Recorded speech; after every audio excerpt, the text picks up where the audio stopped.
বুদ্ধচরিত। নেপালের কপিলাবস্তুর লুম্বিনী নামক গ্রামে গৌতম বুদ্ধ আবির্ভূত হলেন সিদ্ধার্থ নামে।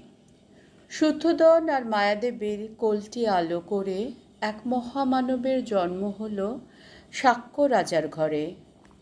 গণৎকারের বাণী ছিল, ইনি সাধারণ নন অতি, ভবিষ্যতের পৃথিবীকে যিনি দেখাবেন অদ্ভুত আলোর এক জ্যোতি। পরবর্তীকালে আমরা একেই পেলাম গৌতম বুদ্ধ নামে, রাজ সিংহাসন হেলাই ছেড়ে যিনি সন্ন্যাসীদের ধামে। অহিংসার বাণী শোনালেন সারা ভুবনময়, নিজ নির্বাণের সঙ্গে সঙ্গে যিনি বৌদ্ধ ধর্মকে করে গেছেন অজেয় অক্ষয়। বোধিসত্ত্ব লাভ করেছেন বোধি বৃক্ষেরই তলে, অহিংসা লোভ কাম চাতুর্য সব কিছুই জয় করেছেন অলৌকিক তার ক্ষমতার বলে।